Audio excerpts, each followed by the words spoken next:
नमस्कार शेतकरी बंधू व भगिनींनो, महात्मा फुले कृषी विद्यापीठ राहुरी, कृषी विभाग महाराष्ट्र शासन व किसान पुणे यांच्या संयुक्त विद्यमाने आयोजित केलेली व्याख्यान मालिका कृषी विद्यापीठ आपले दारी, तंत्रज्ञान गंगा घरोघरी या व्याख्यानांच्या मालिकेतील आजच्या सत्राकरता मी सर्वांचं सहर्ष स्वागत करतो। शेतकरी बंधूंनो, आपल्याला सर्वांना ज्ञात आहे की फळ पिकांखालील क्षेत्र सातत्याने वाढत आहे आणि हा वाढता क्रम पुढील 1-2 दशके देखील अशाच पद्धतीने फळ पिकांखालील क्षेत्र हे वाढतं राहणार आहे। त्यामुळे फळ पिकांच्या लागवडीची तयारी ही साधारण आपल्याला फळबाग लागवडीच्या आधी 2-4 महिने तयारी करावी लागते।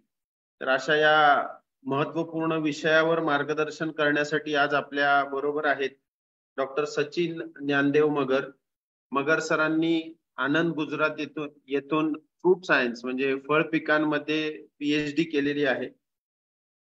त्यांचा विद्यापीठ सेवेचा 15 वर्षांपेक्षा जास्त अनुभव आहे।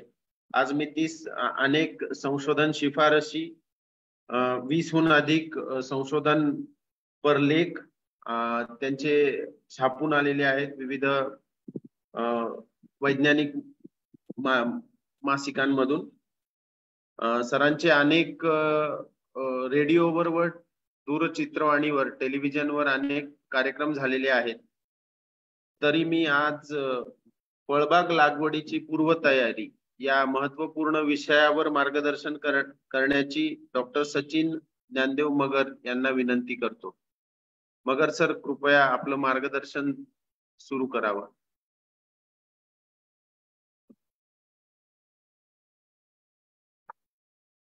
सर, अनम्यूट करा।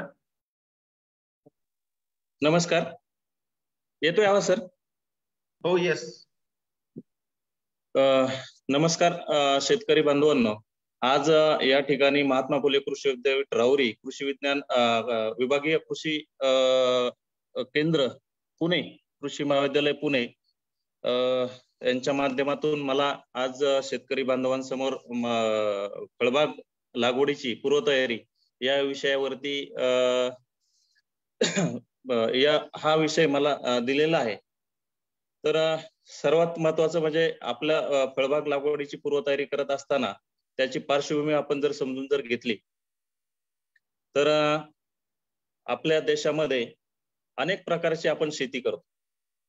या शेतीमध्ये अन्नधान्याची शेती असेल, वनशेती असेल, फळपिकांची शेती असेल, भाजीपाल्याची शेती असेल, फुलपिकांची शेती असेल, असे अनेक प्रकार आणि उपप्रकार तसेच मिश्र प्रकारची शेती आपण शेतकरी बांधव या ठिकाणी करत असतात। या प्रकारच्या शेतीच्या माध्यमातून म्हणजे शेती बरोबरच अनेक प्रकारचे जोडधंद्याचे व्यवसाय जसे कुक्कुटपालन असेल, डेअरी व्यवसाय असेल, अनेक जोडधंद्याचे व्यवसाय सुद्धा शेती बरोबर केले जातात। परंतु जर आपण फळबाग लागवडीचा म्हणजे रोजगार हमी योजना साधारणपणे 1984-85 च्या नंतर रोजगार हमी योजना आणि नंतर लागवडीचं सूचणारी फळबाग योजना या दोन्ही योजनांचा समावेश महाराष्ट्रामध्ये महाराष्ट्र शासनाने केल्यानंतर त्यावेळेस असलेलं प्रोडक्शन आणि आज मितीस आपणास पाहावयास मिळालेला त्याचा जो परिणाम आहे हा खूपच एक चांगल्या प्रकारे आहे, जे की शेतकरी पूर्वी आपल्या घरापुरतं फळपिके असेल किंवा कडधान्यांचं उत्पन्न आपल्या घरापुरतं करीत होते. आज ते व्यापारी तत्वावरती फळबागेचं फळाचं उत्पादन घेत आहेत यशस्वीपणे. तर त्यामध्ये आपण जर पाहिलं तर बरेचसे आपला जो महाराष्ट्र आहे, महाराष्ट्रामध्ये अनेक प्रकारचे म्हणजे बरेच हवामानामध्ये विविधता आहे, जमिनीमध्ये विविधता आहे आणि नंतर जे काही बऱ्याच याच्यामध्ये मातीमध्ये आपल्या विविधता आहे. या ठिकाणी अनेक प्रकारचे फळपिकं आपण आपले शेतकरी बांधव घेत असतात. अनेक प्रकारचे फळपिकं घेण्यासाठी त्यांना वाव सुद्धा आहेत. जसे की म्हणजे आपण कोकणाचा विचार जर केला तर कोकणामध्ये आंबा आहे, काजू आहे, नारळ आहे, सुपारी आहे. आपल्या पश्चिम महाराष्ट्राचा विचार जर केला, पश्चिम महाराष्ट्र, मध्य महाराष्ट्र, उत्तर महाराष्ट्राचा विचार जर केला, ज्या ठिकाणी ज्या 10 जिल्ह्यामध्ये आपल्या महात्मा फुले कृषी विद्यापीठाचं क्षेत्र हे पसरलेलं आहे, तर यामध्ये आपण जर विचार जर केला कोल्हापूर पासून तर जळगाव पर्यंत, कोल्हापूर, सातारा, सांगली, सोलापूर या भागामध्ये आपण जर विचार जर केला तर मोस्टली आपल्याला द्राक्षे, डाळिंब, केळी, पुणे जिल्ह्यामध्ये आपण जर विचार केला पुणे जिल्ह्याचा तर पुणे जिल्ह्यामध्ये आपल्याला केळी, अंजीर असेल, सीताफळ असेल, द्राक्ष असेल या प्रकारची फळपिकं आपल्याला शेतकरी बांधव मोठ्या प्रमाणामध्ये घेत असलेलं आपल्याला दिसतं. सोलापूर, नगर, अहमदनगर, नाशिक, त्यानंतर जळगाव या जिल्ह्यांचा आपण जर विचार जर केला तर या ठिकाणी सुद्धा मोठ्या प्रमाणामध्ये कागदी लिंबू, सीताफळ, डाळिंब, द्राक्ष, आंबा अशी भरपूर उत्पादनाची आणि ज्यापासून शेतकरी बांधवांना उत्पादन मिळू शकेल अशा प्रकारची फळपिके शेतकरी बांधवांचा घेण्याचा कल आपल्याला दिसतो. मराठवाड्यामध्ये आपण जर केलं तर केशर आंब्यासारखं पीक असेल किंवा डाळिंबाचं पीक असेल. आपण जास्त विदर्भामध्ये जर गेलो तर विदर्भामध्ये लिंबू वर्गीय फळपिके जसे मोसंबी असेल, लिंबू असेल, संत्रा या फळपिकांचं शेतकरी बांधव उत्पादन घेत असताना आपल्याला दिसून येतात. फळपिकांची लागवडीचा विचार जर केला तर फळपिके ही काही वार्षिक आणि बहुवार्षिक पिके आहेत. याच्यामध्ये जर आपण जर विचार जर केला, अननस असेल, अननस, केळी, पपई, स्ट्रॉबेरी यासारखे पिकं वगळता बाकीचे फळपिके हे सगळे बहुवार्षिक पिके आहेत. याच्यामध्ये जर आपण पाहिलं तर सीताफळ असेल, अंजीर असेल, द्राक्ष असेल, डाळिंब असेल या फळपिकांचं आयुष्य साधारणपणे 20 ते 25 वर्षापर्यंत आहे. जसं की आंबा, नारळ, काजू इत्यादी फळपिके हे आपल्याला शेतकरी बांधवांना 50 ते 60 वर्षापर्यंत किफायतशीर इन्कम देऊ शकतात. त्यामुळे दरवर्षी त्यांना एक हमखास असं उत्पादनाचं साधन मिळतं. यापासून फळपिकाचं उत्पादन एकदा चालू झाल्यानंतर कमी अधिक प्रमाणात का होईना त्यांना त्यापासून उत्पादन मिळायला चालू होतं. फळपिकांची लागवड करताना सुरुवातीला खर्च येतो, परंतु जसं की एकदा फळपिकाची लागवड फळपिकाचं उत्पादन चालू जर झालं तर त्याचा फक्त आपल्याला मेंटेनन्सचा जो खर्च आहे, म्हणजे त्याच्यावरती येणारे रोग किडीचा खर्च असेल किंवा छाटणीचा खर्च असेल किंवा इंटरकल्चर जे काही आपले ऑपरेशन्स आहेत, लागवडीचा खर्च वगळता किंवा लागवडीसाठी लागणाऱ्या आवश्यक इनपुटचा खर्च वगळता बाकीचा खर्च मेंटेनन्स कॉस्ट म्हणून शेतकऱ्यांना करावा लागतो. जास्तीचा खर्च त्या ठिकाणी करावा लागत नाही. बरेच शेतकरी बांधव अनेक प्रकारच्या फळबागा लागवड करतात. त्यामध्ये त्यांच्या घरच्यांचा सुद्धा त्यामध्ये समावेश होतो. पहिली स्लाइड ठेवा सर. हॅलो हॅलो हॅलो हा, पहिली स्लाइड. घरचे मजुरांचा सुद्धा उपलब्धता त्यामध्ये असते. त्यामुळे वार्षिक रोजगार, वर्षभर रोजगार बरेचसे शेतकरी बांधवांना उपलब्ध झालोय. फळबाग लागवडीमुळे बऱ्याचशा शेतकऱ्यांच्या शेती व्यवसायातील शास्त्रीय ज्ञानामध्ये सुद्धा वाढ होते. त्यांची व्यावसायिक प्रतिष्ठा सुद्धा वाढते. कारण शेती व्यवसाय हा जो आहे हा चौकस बुद्धीने करण्याचा व्यवसाय आहे. फळबाग लागवडीमध्ये फळबाग लागवड करत असताना फळबाग लागवड करणे हेच एक विषय नसून त्यामध्ये फळबाग लागवड केल्यानंतर फळबाग लागवडीसाठी फळबागेचं उत्पादन वाढवण्यासाठी आवश्यक असणारं ज्ञान, फळबागेचं उत्पादन वाढवणे, त्यानंतर जे काही फळं तुमच्या शेतकरी बांधव घेणार आहेत त्याची गुणवत्ता वाढवणे, नंतर त्याचा प्रक्रिया उद्योग उभारणे यासाठीचे ज्ञान मिळवण्यासाठी शेतकरी बांधवांना विविध चर्चा सत्रामध्ये सुद्धा सहभाग घ्यावा लागतो. विविध तज्ञांचा सुद्धा सल्ला घ्यावा लागतो आणि हे करत असताना ते त्यांच्या ज्ञानामध्ये भर पाडत असतात आणि पुढे जात असतात. जसे की फळबागेची लागवड केल्याच्या नंतर पर्यावरणाचा समतोल सुद्धा साधला जातो. हा एक प्रकारचा फायदा त्यामध्ये होतो. महत्वाचा मुद्दा याच्यावरती येऊ आपण, महाराष्ट्रामध्ये फळबाग लागवडीसाठी असणारा वाव. त्यातील पहिला जर आपण मुद्दा पाहिला तर हवामानातील विविधता. महाराष्ट्रातील हवामानाची विविधता आपण जर पाहिली तर महाराष्ट्रामध्ये जास्त पाऊस पडणारा प्रदेश आहे, कमी पाऊस पडणारा, तसेच कमी पाऊस पडणारा सुद्धा प्रदेश आहे. ज्याप्रमाणे पावसाचं आपण पाहिलं तर तसं टेम्परेचरचं सुद्धा आहे, जसं की 45 डिग्री सेल्सिअस पर्यंत टेम्परेचर जाणारा सुद्धा प्रदेश असून आणि 10 डिग्री सेल्सिअस पर्यंत टेम्परेचर येणारा म्हणजे तापमान असणारा सुद्धा प्रदेश आहे. अशा वेगवेगळ्या प्रदेशामध्ये वेगवेगळे फळबागा उत्तम प्रकारे वाढवू शकतात. म्हणून अशा फळबागांची लागवड करण्यासाठी आपल्या महाराष्ट्रामध्ये भरपूर वाव आहे. तसेच हवामानातील विविधतेबरोबरच जमिनीमध्ये सुद्धा विविधता आहे. महाराष्ट्रामध्ये बऱ्याच ठिकाणी डोंगर उताराची जमीन आहे, माळराने आहे, तसेच सपाटीचा प्रदेश सुद्धा आपल्याला आढळून येतो. याचप्रमाणे जसे जमिनी आहेत त्याप्रमाणे मातीचे सुद्धा आपल्याला मातीमध्ये सुद्धा म्हणजे विविधता आढळते. भरपूर काळ्या जमिनी आहेत, भारी जमिनी, पोयट्याची जमीन, लालसर जमीन असेल किंवा पांढरीच्या जमिनी, अशा वेगवेगळ्या प्रतींच्या जमिनीमध्ये वेगवेगळ्या निरनिराळ्या फळझाडांची लागवड करण्यासाठी सुद्धा भरपूर वाव आहे. तदनंतर ज्या काही आपल्या ओलिताखालच्या सोयी आहेत, महाराष्ट्रामध्ये जसजशी फळपिकांखालील म्हणजे फळपिकांची लागवड मोठ्या प्रमाणे वाढत आहे, त्याचप्रमाणे ओलिताखालीलच्या सोयी सुद्धा हळूहळू का होईना वाढत चाललेल्या आहेत. अलीकडच्या काळामधील आपला हवामान बदलाचं आपण जर पाहिलं तर याच्यामध्ये बरेचसे शेतकरी फळबाग लागवड योजनेच्या माध्यमातून किंवा शासकीय योजनांच्या माध्यमातून शेततळ्याचा वापर, शेततळ्याची उभारणी करून त्या ठिकाणी फळबाग लागवडीचा कल हा आपल्या शेतकरी बांधवांचा वाढलेला आहे. याच्या माध्यमातून बऱ्याचशा शेतकऱ्यांना 12माही पाणी असेल, 8माही पाणी असेल किंवा हंगामी पाण्याची उपलब्धता असेल, त्या पद्धतीने शेतकरी बांधव जशी पाण्याची उपलब्धता आहे त्या पद्धतीने ते आपले फळबागेचं नियोजन करून फळबागेचं व्यवस्थित असं भरघोस असं उत्पादन घेण्यासाठी प्रयत्न करत असतात. आणि या शेततळी योजनेच्या माध्यमातून बऱ्याचशा शेतकऱ्यांचा कल हा फळबाग लागवडीकडे वाढलेला आहे. तसेच उपलब्ध असणाऱ्या किंवा उपलब्ध झालेल्या अत्याधुनिक सिंचनाच्या पद्धतीचा सुद्धा आपले शेतकरी बांधव अवलंब करीत असताना आपल्याला दिसतं. जसे की ठिबक सिंचन आहे, तुषार सिंचन आहे, मायक्रो इरिगेशन आहे. या सिंचन पद्धतीचा वापर करून बरेचसे शेतकरी बांधव जास्तीत जास्त उत्पादन कमी वेळेमध्ये, कमी खर्चामध्ये आणि पाण्याची बचत करून घेताना आपल्याला दिसतात. पुढचा मुद्दा आधुनिक तंत्रज्ञानाची कास किंवा आधुनिक तंत्रज्ञानाची उपलब्धता. महाराष्ट्रामध्ये 4ही कृषी विद्यापीठ आहेत. 4 कृषी विद्यापीठांच्या माध्यमातून विविध फळपिकांवरती अविरतपणे संशोधन चालू आहे आणि त्यासाठी विविध फळपिकांचे उत्पादन वाढवणे, त्यांची गुणवत्ता वाढवणे, त्याच्यावरती प्रक्रिया उद्योग उभारण्यासाठी संशोधन करणे, अशा विविध प्रकारचं संशोधन करून हे शेतकऱ्यांना वेळोवेळी उपलब्ध करून देण्यात येत असते. आणि याच्या माध्यमातून बरेचसे शेतकरी बांधव वेगवेगळ्या प्रकारच्या फळबागाची लागवड करून वेगवेगळ्या प्रकारचे प्रक्रिया उद्योग उभारणी करून आपल्याला उत्पादन मिळवत असताना किंवा पैसा मिळवत असताना आपल्याला दिसतंय.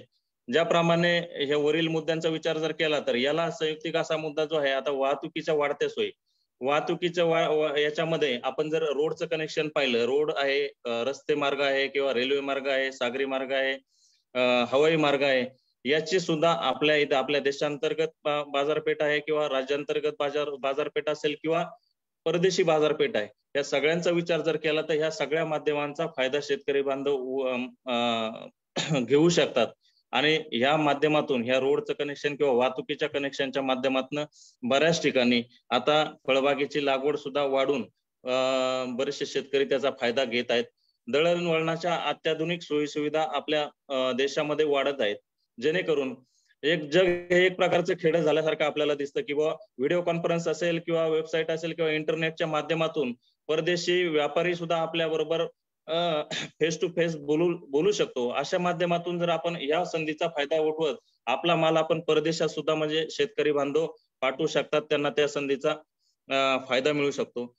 ज्याप्रमाणे ह्या सगळ्या सोयी सुविधा उपलब्ध असताना फळबाग लागवडीसाठीच्या सोयी सुविधा सुद्धा मी मगाशी उल्लेख केल्याप्रमाणे जवळपास 1985 पासून महाराष्ट्र शासनाने किंवा आपल्या भारत सरकारने सुद्धा बऱ्याचशा योजना शेतकरी बांधवांसाठी फळबाग लागवडी योजनेच्या आणलेल्या आहेत. त्या माध्यमातून फळबाग लागवडीला चालना मिळून फळबाग लागवडी खालच्या क्षेत्रामध्ये वाढ होत आहे. त्याचप्रमाणे या योजनांच्या माध्यमातून कीडमुक्त, रोगमुक्त तसेच जोमदार जातीवंत कलमाचा रोप पुरवठा होण्याबरोबरच तांत्रिक सल्ल्याचं सुद्धा मार्गदर्शन शेतकऱ्यांना वेळोवेळी होत असतं. त्या माध्यमातून सुद्धा शेतकरी बांधव या योजनांचा फायदा उठून जास्तीत जास्त फळबाग लागवड करण्यासाठी उद्युक्त होऊ शकतात. त्याचप्रमाणे फळबाग लागवड होत असताना त्यामध्ये खाजगी आणि सहकारी संस्थांचा वाढलेला सहभाग बऱ्याच ठिकाणी आपण पाहतो. आपल्या राज्यामध्ये आपण जर पाहिलं तर अखिल भारतीय डाळिंब उत्पादक संघ असेल, सीताफळ उत्पादक संघ असेल, बनाना उत्पादक संघ असेल, आंबा उत्पादक संघ असेल, अनेक प्रकारचे असे सहकारी तत्वावरील संघ हे स्थापन होऊन शेतकऱ्यांना वेळोवेळी मार्गदर्शन करत आहेत. शेतकऱ्यांच्या मालाला विक्री योग्य भाव म्हणजे देण्याचा प्रयत्न ते करत असतात. याचप्रमाणे अनेक आपल्या राष्ट्रीयकृत बँकांचा सुद्धा सहभाग या शेतकऱ्यांच्या उत्पादन वाढीमध्ये वाढलेला आहे. वेळोवेळी त्यांना फळपीक लागवडीसाठी असेल किंवा फळपिकाच्या मेंटेनन्ससाठी वेळेत पीक कर्ज उपलब्ध करून देऊन त्यांनी सुद्धा त्याच्यामध्ये सहभाग नोंदवलेला आहे. आणि याचा सुद्धा ह्या फायद्याच्या माध्यमातून बरेचसे शेतकरी बांधव फळपीक लागवडीकडे आपल्याला वळलेले दिसून येतात. त्यानंतर फळ काढल्यानंतरच व्यवस्थापन आणि फळावरील प्रक्रिया. आपल्या देशामध्ये आपण जर पाहिलं तर आपलं जे काही उत्पादन फळपिकांचं उत्पादन होतं त्या फळपिकांच्या फक्त 2% फळपिकावरती आपण प्रोसेस करतो. उरलेलं जे 35% उत्पादन आहे ते आपलं काढणीपासून तर बाजारपेठेपर्यंत जाईपर्यंत जवळपास 35 ते 40% मालाची आपली नासाडी होत असते. ही नासाडी टाळण्यासाठी हे जे प्रोडक्शन, हे जे 35 ते 40%चं प्रोडक्शन आहे, हे जर आपण प्रक्रिया उद्योगाकडे वळवलं तर बरेचसे शेतकरी बांधवांना त्याच्या माध्यमातून फायदा होऊ शकतो. फळांच्या शेवटचा दुसरा मुद्दा आपण जर पाहिला तर फळांच्या निर्यातीला सुद्धा वाव आहे. जसे की आपल्या इकडे वर्षभर वेगवेगळ्या प्रकारचे आपल्या जम्मू काश्मीर पासून तर याच्यापर्यंत आपण जर पाहिलं तर आपल्याकडे भरपूर प्रकारचे फळपिकं आपल्या याच्यामध्ये घेतल्या जातात. राज्याचा विचार जर केला तर कटिबंधीय फळं सोडता आपल्याकडे ट्रॉपिकल आणि समशीतोष्ण आणि कोरडवाहू फळपिकं आपल्या राज्यामध्ये घेतले जातात. या माध्यमातून वर्षभर आपल्या राज्यात किंवा देशामध्ये फळपिकं ही उपलब्ध असतात. जसे की युरोपियन मार्केट असेल किंवा अरेबियन मार्केट असेल, या मार्केटमध्ये जानेवारी ते जून पर्यंत जे फळं उपलब्ध नाहीत ती फळे आपल्या मार्केटमध्ये उपलब्ध असताना आपले शेतकरी बांधव ही फळे आखाती देशामध्ये युरोपियन मार्केटमध्ये निर्यात करून त्यापासून पैसे मिळू शकतात. त्या माध्यमातून त्यांना त्याचा फायदा होऊ शकतो. याचप्रमाणे शेवटचा मुद्दा जर आपण पाहिला तर ह्या सगळ्या मुद्द्यामध्ये गव्हर्नमेंट असेल किंवा आपल्या विद्यापीठाचा वाटा असेल, सर्व प्रकारचं सहकार्य शेतकरी बांधवांना मिळत राहतं. ज्याप्रमाणे एखाद्या शेतकऱ्यांनी म्हणजे फळबाग लागवड केली तर आताच्या बदलत्या हवामानामध्ये जे काही नैसर्गिक आपत्ती असेल, दुष्काळ असेल, पूर असेल, वादळ असेल, किंवा गारपीट असेल, या नैसर्गिक आपत्तीमुळे जर नुकसान जर झालं तर त्याला विमा संरक्षण सुद्धा मिळतं. हे एवढ्या सगळ्या फॅसिलिटी आपल्याला उपलब्ध असताना शेतकरी बांधव या माध्यमातून या सर्व फायद्यांचा विचार करता फळबाग लागवडीकडे वळलेले आहेत. अजूनही बरेचसे शेतकरी या योजनांचा लाभ घेऊन शेतकरी बांधव आपल्या फळबाग लागवडीचं क्षेत्र वाढवण्यामध्ये, उत्पादन वाढवण्यासाठी योगदान देत आहेत आणि देणार आहेत. नेक्स्ट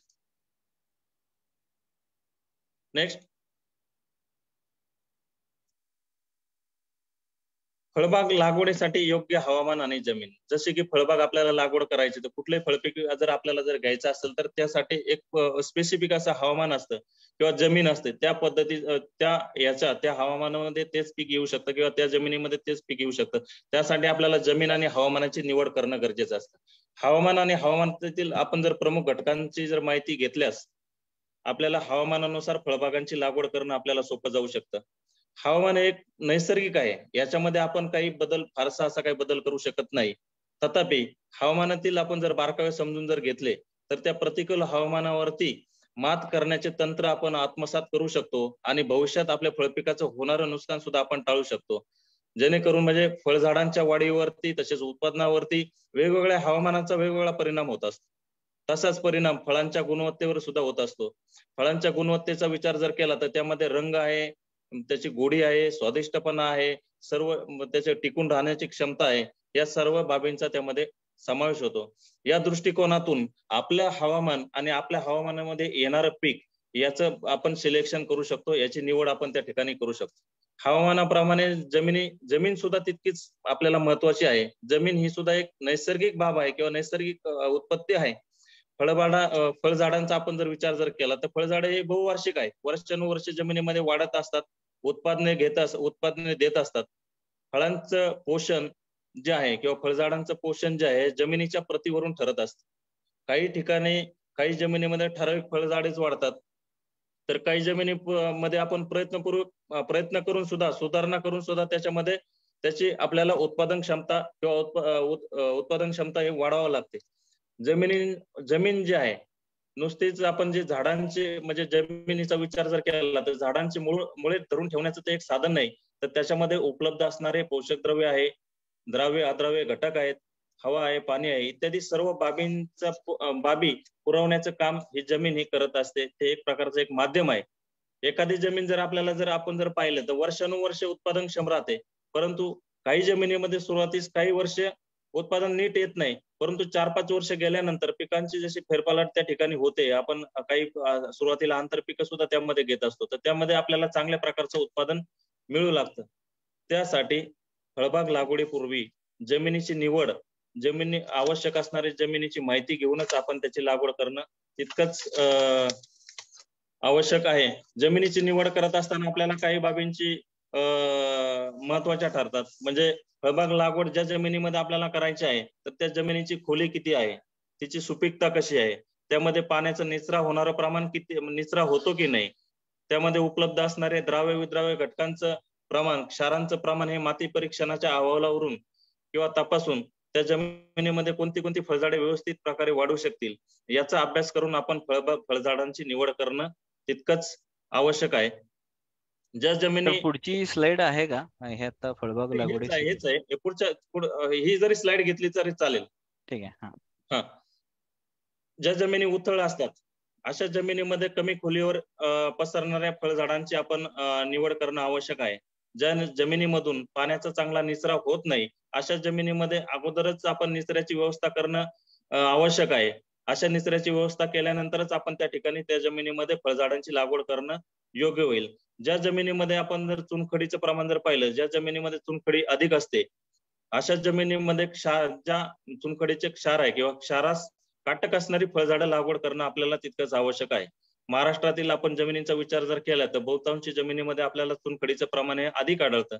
साधारणपणे 8% चुनखडीचं प्रमाण जर असेल तर बहुतेकपणे सगळीच फळझाडे चांगल्या प्रकारे या जमिनीमध्ये येऊ शकतात. मात्र चुनखडीचं प्रमाणाचा जर विचार जर केला तर 8 ते 15% जास्त चुनखडी जर असेल तर अशा जमिनीमध्ये लिंबूवर्गीय फळे असेल किंवा आंब्यासारखं पीक जर असेल तर असे फळपिके व्यवस्थितरित्या वाढत नाही आणि शेतकऱ्यांना अपेक्षित असं उत्पादन देत नाही. त्यामुळं जमिनीमध्ये चुनखडीचे प्रमाण जर 15% जास्त असेल तर अशा जमिनीमध्ये सुद्धा शेतकरी बांधवांनी फळपिकाची लागवड करणं हे टाळलं पाहिजे. फळबागांची लागवड करत असताना ज्या बागेवरती आपल्याला लागवड करायची अशा जागेची ज्या लागवड करावायची आहे त्या जागेबाबत सुद्धा आपण विचार करणं तितकंच महत्वाचं आहे. पण पर्यायाने बरेचसे शेतकरी बांधव त्याचा विचार करत नाही. त्यासाठी पुढील काळामध्ये कोणत्या अडचणी येण्याचा आपल्याला संभव आहे याची कल्पना सुद्धा अगोदर येत नसल्यामुळे असं बहुतेक घडतं. अयोग्य जागेची निवड केल्यामुळे उत्पादन क्षमता वाढवण्यास मर्यादा पडत असतात. तसेच उत्पादित केलेल्या फळांची वाहतूक करणे, त्यांची निगा राखणे इत्यादी कामामध्ये अधिक प्रकारचे कष्ट आणि अधिकचा खर्च त्यामध्ये शेतकरी बांधवांना करावा लागतो. त्यासाठी लागवड करत असताना लागवडीच्या जागेची निवड करताना प्रत्यक्ष जमीन ही जशी महत्वाची असते त्याचप्रमाणे त्या ठिकाणी उपलब्ध असणारा पाणी पुरवठा आहे, वाहतुकीची सोय आहे, इतर सुरक्षितता आहे, या सगळ्या गोष्टी सुद्धा पाहणं गरजेचं आहे. म्हणजे जमिनीच्या निवडीच्या नंतर आपण जर पाहिलं तर जागेची सलगता, म्हणजे सुरुवातीच्या काळामध्ये कमी क्षेत्रावरती काही शेतकरी बांधव फळबागेची लागवड करतात आणि नंतरच्या याच्यामध्ये फळबाग जर वाढवायची जर राहिली तर आपल्या जागेची सुद्धा सलगता तितकीच महत्वाची आहे, जेणेकरून फळबागेचा विस्तारास आपल्याला वाव मिळतो. हा सुद्धा विचार करणं तितकंच गरजेचं आहे. पाणी पुरवठ्याची सोय आपण जर पाहिली तर ज्या शेतकऱ्यांना बारामाही पाण्याची उपलब्धता आहे त्या शेतकऱ्यांचं सोडलं तर ज्या ठिकाणी 8 माही पाण्याची उपलब्धता आहे किंवा हंगामी पाण्याची उपलब्धता आहे त्या ठिकाणी बरेचसे शेतकरी बांधव शेततळ्याच्या माध्यमातून आपल्या फळबागेचं उत्पादन वर्षभर घेण्यावरती भर देत आहेत. त्या ठिकाणी आपल्याला पाण्याची म्हणजे बारमाही पाण्याची सोय ते उपलब्ध करून घेत आहेत. हे करत असताना पाणी जे उपलब्ध आहे त्या पाण्याचे सुद्धा आपण परीक्षण करणं तितकंच गरजेचं आहे. पाण्याची गुणवत्ता सुद्धा आपण तितकंच तपासून पाहणं गरजेचं आहे. त्यामुळे काय होतं, बऱ्याचशा वेळा खराब पाण्यामुळे सुद्धा आपली जमीन बिघडते आणि आपल्याला त्याचा परिणाम हा उत्पादनावरती होत असतो. तसेच स्थानिक देशांतर्गत आणि परदेशी बाजारपेठेचा सुद्धा विचार करणं गरजेचं आहे. जसे की फळबागेतून फळांची काढणी करण्यापूर्वी स्थानिक तसेच देशांतर्गत आणि परदेशी बाजारपेठेचा विचार केला त्याचप्रमाणे फळांची काढणी योग्य त्या परिपक्वतेला करणे, योग्य त्या बाजारपेठेस पाठवणे, ज्या बाजारपेठेमध्ये ग्राहकांची पसंती आहे, त्यांची क्रय शक्ती आहे किंवा बागेपासून बाजारपेठेस येणाऱ्या खर्चाची आपण शेतकरी बांधवांनी सगळा सारासार विचार केला पाहिजे. बागेपासून बाजारपेठेचं असलेला अंतर, त्या अनुषंगाने फळावर करावयाची जी काही प्रक्रिया आहे आपण त्याला पूर्व संस्करण असे म्हणतो, त्या ठिकाणी त्याची असणारी पॅकिंग, शीतकरण असेल, वाहतुकीचा सोयी असेल, साठवणुकीचा विचार, ह्या सगळ्या गोष्टी त्याच्यामध्ये अंतर्भूत असणं गरजेचं आहे.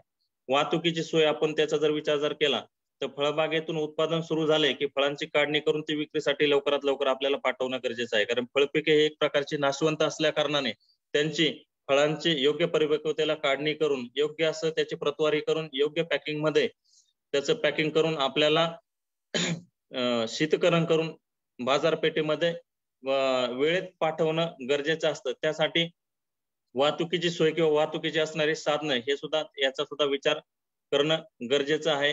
बरेचशा म्हणजे आता मगाशी आपण पहिल्या पॉइंट मध्ये पाहिलं की बरेचसे दळणवळणाचे साधनं सुद्धा, दळणवळण हे सुद्धा आपल्या राज्यांतर्गत देशांतर्गत सगळ्या सुविधा आपल्याला उपलब्ध झालेल्या आहेत. त्या कारणाने त्या अनुषंगाने आपल्या राज्यामध्ये फळपीक लागवडीसाठी वाव असून मोठ्या प्रमाणामध्ये वाढलेला आहे. ज्याप्रमाणे फळांची वाहतूक आहे तशी सुरक्षितता सुद्धा जेवढी महत्वाची आहे. जशी की आपण ज्या ठिकाणी फळबागेची लागवड करणार आहोत ती जागा सुद्धा जमीन सुद्धा ही म्हणजे बऱ्याच वेळा फळबागांची लागवड केल्याच्या नंतर फळपिकांचं नुकसान हे जंगली जनावरे आहेत किंवा चोरांपासून आहे होत असतं. तर या ठिकाणी आपल्याला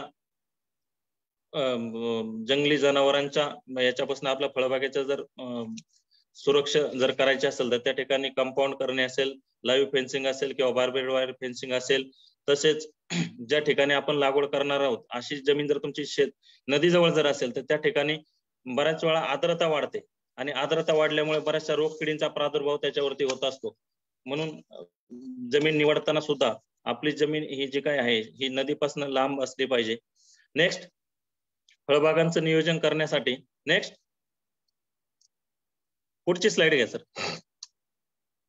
जमिनीचे आपण जर पाहिलं तर हलकी ते मध्यम खोल जमीन म्हणजे साधारण हलक्या जमीन जी आहे ती आपली 25 सेंटीमीटर पर्यंत खोल असली पाहिजे आणि मध्यम जमीन जी आहे ती 60 सेंटीमीटर पर्यंत खोल असून उत्तम निचऱ्याची असली पाहिजे. ती क्षारयुक्त नसावी, त्याचे पान क्षारयुक्त आणि सोपन नसावी. मी आता मगाशी सांगितले की मुक्त चुनखडीचं प्रमाण 12% म्हणजे 10 ते 15% दरम्यान असं 10 ते 15% म्हणजे 12% जास्त असू नये. हलकी जमीन म्हणजे 1 फुटाच्या आत खडकाची तळी असलेली नसावी. त्याचा नेक्स्ट फोटो आहे.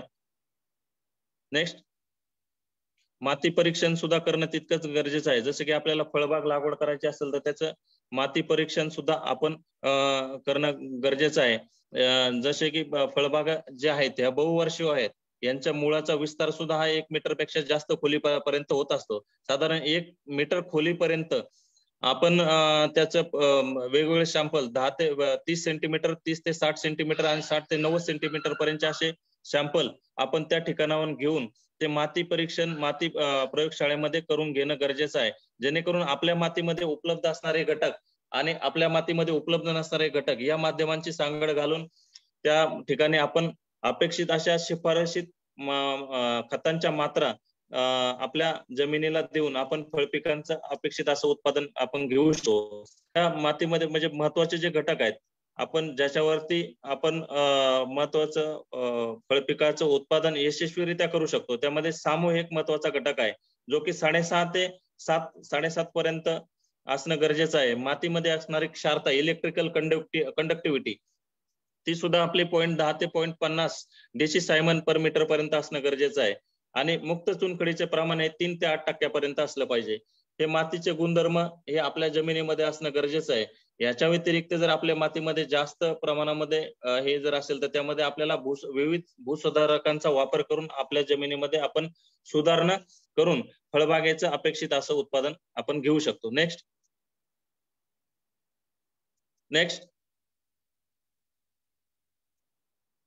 हे आपण पाहिलं की बुवा जे हलकी जमीन आहे तर या ठिकाणी हार्ड पॅन आपल्याला दिसतोय किंवा अशी खडकाची तळी सुद्धा किंवा कातळ या ठिकाणी असू नये. जसे की ज्या आंब्याचं आपण जर लागवड केली तर आंब्याचं हे सोटमुळ असतं, हे सरळ जमिनीमध्ये वाढत असतं. अशा ठिकाणी जर आपण आंब्याची लागवड जर केली तर ते यशस्वी होऊ शकत नाही. नेक्स्ट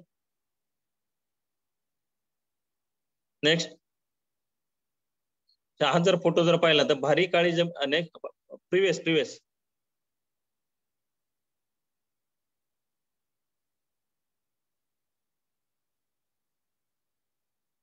ही जर जमीन जर पाहिली तर ही भारी जमीन आहे. ह्या भारी जमिनीमध्ये आपण चिकू सारखं केळी सारखं पीक आपण या ठिकाणी घेऊ शकतो. परंतु आपण ज्या पिकांना ताण किंवा भार आपण ज्या ठिकाणी घेतो, डाळिंब आहे, लिंबू वर्गीय पिकं आहे, अशा भारी जमिनीमध्ये आपण या पिकांची लागवड फळपिकांची लागवड करू शकत नाही. नेक्स्ट हे आता आपण ह्या जर खड्ड्याचा फोटो जर पाहिला तर याच्यामध्ये वरचा जो थर आहे साधारण एक 10 ते 15 सेंटीमीटर पर्यंतच आपल्याला चांगली माती दिसते आणि त्याच्या खाली जर आपण जर पाहिलं तर आपल्याला सगळं चुनखडीयुक्त सगळं मुरुम दिसतोय. तर अशा जमिनीमध्ये फळपिकांची लागवड आपण जर केली तर ही यशस्वी होणार नाही, कारण याच्यामध्ये आपण जर चुनखडीचं प्रमाण जर पाहिलं तर एक किमान 12 ते 15% दरम्यान दिसतंय. नेक्स्ट फळबागांचं नियोजन, फळबाग लागवण्याचा विचार आपला जर झाला तर त्यावेळेस नियोजन आपण करणं तितकंच आवश्यक आहे. त्यासाठी आपण कोणती फळबाग लागवड करणं आवश्यक आहे, तर त्यासाठी आपल्या परिसरामध्ये जे काही आपलं हवामान आहे, जमीन आहे, पाणीचा पुरवठा आहे, मजुरांची उपलब्धता आहे, वाहतुकीच्या सुविधा आहे, इत्यादी सर्व बाबींचा आपण विचार करून ज्या फळबागा आपल्या भागामध्ये यशस्वी होतील अशा प्रकारच्या फळबागापैकी एक फळपीक किंवा 2 फळपिकं आपण निवडणं गरजेचं आहे. नुसतंच पीक नव्हे तर त्यातील कोणत्या जाती आपल्याला निवडायच्या आहेत. फळपीक निवडल्याच्या नंतर त्याच्या जाती सुद्धा तितक्याच महत्वाच्या आहे, कारण आपल्या भागामध्ये आपण जे काही फळपीक लागवड करणार आहोत, आपल्या राज्यांतर्गत असेल, देशांतर्गत असेल, ज्या फळपिकांच्या जातींना आपल्या देशामध्ये मागणी आहे किंवा राज्यामध्ये मागणी आहे अशा जातींची आपण निवड करणं तितकंच गरजेचं आहे. जसं की आपल्या मध्य महाराष्ट्रामध्ये आपण जर आलो तर बरंचसं क्षेत्र आंब्याखाली आहे, आंब्याच्या लागवडीखाली आहे. तर बऱ्याचशा याच्यामध्ये आपल्या इकडं आपल्या हवामानाला प्रतिसाद देणारी जात कुठली आहे तर केशर आंब्याच्या जातीची लागवड मध्य महाराष्ट्रामध्ये, मराठवाड्यामध्ये भरपूर प्रमाणामध्ये असून उत्तर मध्य महाराष्ट्रामध्ये सुद्धा आपल्याला केशर आंब्याची लागवड दिसते. जसं की आपण कोकणामध्ये जर गेलं तर आंब्याच्या बाबतीमध्ये आपल्याला हापूस आंब्याची लागवड जास्तीत जास्त प्रमाणामध्ये दिसते, कारण त्या ठिकाणी त्या आंब्यामध्ये हापूस आंब्याची चव किंवा त्याचा असणारा स्वादिष्टपणा, त्याचा मिळणारा रंग हे ग्राहकांच्या पसंतीस आपल्याला मिळताना दिसतो. आपण विदर्भामध्ये जर गेलं तर संत्र्याच्या याच्यामध्ये नागपूर संत्र्याची लागवड त्या ठिकाणी आपल्याला दिसते. तर अशा पद्धतीने आपल्या लोकल भाग आपल्या हवामानाचा विचार करून आपल्याकडे उपलब्ध असणाऱ्या साधन सामग्रीचा उपयोग करून आपण फळपीक तसेच जातींची निवड करणं तितकंच गरजेचं आहे. नंतर जर आपल्याला किती क्षेत्रावरती लागवड करायची आहे, म्हणजे आपल्याकडे उपलब्ध असणारी जमीन, उपलब्ध असणारे पाणी, या सर्वांचा विचार करून एका ठराविक क्षेत्राचा आपण निवड करून त्या करता लागवड करणं गरजेचं आहे. लागवडीसाठी क्षेत्र ठरवताना आपल्याला 1 एकर असेल, 2 एकर असेल, 3 एकर अशा एकराच्या पट्टीमध्ये आपण क्षेत्र निवडणं तितकं गरजेचं आहे, जेणेकरून आडनीट क्षेत्र म्हणजे 38 गुंठे असेल, 50 गुंठे असेल, 70 गुंठे असेल, अशा प्रकारचे क्षेत्र आपण निवडू नये. कारण याचं प्रमुख कारण असं आहे की ठराविक मापाचं क्षेत्र जर असेल तर मशागत करणे किंवा खत औषधं असेल यांचा हिशोब आपण करत असतो आणि यांचा हिशोब करून आपण या बाबी वापरणं आपल्याला सोपं जातं. त्यामुळे आपल्याला उत्पन्नाचा अंदाज सुद्धा बांधणं एकदम सोपं होऊन बसतं आणि बागेतील जमा खर्चाचा तपशील ठरवणं सुद्धा आपल्याला सोपं जातं. नंतर लागवड आपण कधी करणं गरजेचं आहे, लागवड कधी केली पाहिजे. बऱ्याच वेळा बऱ्याच शेतकऱ्यांच्या याच्यामध्ये संभ्रम असतो किंवा लागवड एक तर उन्हाळ्यामध्ये करायची, पावसाळ्यामध्ये करायची किंवा थंडीमध्ये करायची. पाणी पुरवठ्याची म्हणजे बऱ्याचशा शेतकरी बांधवांचा असा कल आहे किंवा पाणी पुरवठ्याची सोय जर असेल तर फळबागा कधी लावल्या तरी चालतात. तसेच फळबागा जून महिन्यामध्ये म्हणजे मृग नक्षत्रामध्ये पाऊस पडल्याच्या नंतर किंवा पावसाळ्याच्या याच्यामध्ये लावल्या पाहिजे. अशी दोन्ही विधाने जरी आपल्याला बरोबर वाटत असली तरी सर्वच फळबागांच्या बाबतीमध्ये ती सर्वस्वी लागू पडतील किंवा तितकीशी लागू पडतील असं नाहीये. ज्या काळात मातीमध्ये पुरेसा ओलावा आहे, हवामानामध्ये कोरडेपणा गारवा आहे, कोरडेपणा कमी असतो किंवा गारवा थंडावा जास्त प्रमाणामध्ये आलेला असतो, तापमान हे सौम्य असतं, असा काळ लागवडीस अधिक चांगला असतो आणि असं हवामान आपल्याला पावसाळ्यामध्येच मिळू शकतं. तर पावसाळ्याच्या सुरुवातीलाच किंवा पावसाळ्यामध्ये 1-2 पाऊस पडल्यानंतर आपण त्या ठिकाणी आपल्या फळबागेची लागवड त्या ठिकाणी करीत असतो. तदनंतर महत्वाचा जो काय मुद्दा आहे, लागवडीसाठी कलमी रोपांची उपलब्धता, यावरती डिटेल आपण जाणार आहोत. पुढच्या जे काही कलमांची निवड असेल किंवा रोपे कलमांची खरेदी आहे त्यामध्ये आपण तो मुद्दा पाहणार आहोत. नंतर कुंपणाची तयारी. जर फळबागाची आपल्याला लागवड करायचं आपलं जर ठरलं तर आपण ज्या क्षेत्रामध्ये लागवड करणार आहोत, जिथे कुठे आपण लागवड करणार आहोत, तर त्या ठिकाणी आपल्याला कंपाऊंड करणं तितकंच गरजेचं आहे. मग त्या ठिकाणी भिंत बांधायची आहे किंवा काटेरी तारीचं कुंपण करायचं आहे किंवा लाईव्ह फेन्सिंग किंवा काटेरी वनस्पती आपल्याला लागवड करून कुंपण करायचं आहे, त्याप्रमाणे उपलब्ध असणारी साधन सामग्री आपल्याला कुठून आणायची आहे, या सर्व गोष्टीचा विचार करून आपण किंवा आपल्याकडे उपलब्ध असणारे भांडवल या सर्वाचा विचार करून आपण त्या ठिकाणी बागेला कुंपण करणं सुद्धा तितकंच गरजेचं आहे. नेक्स्ट,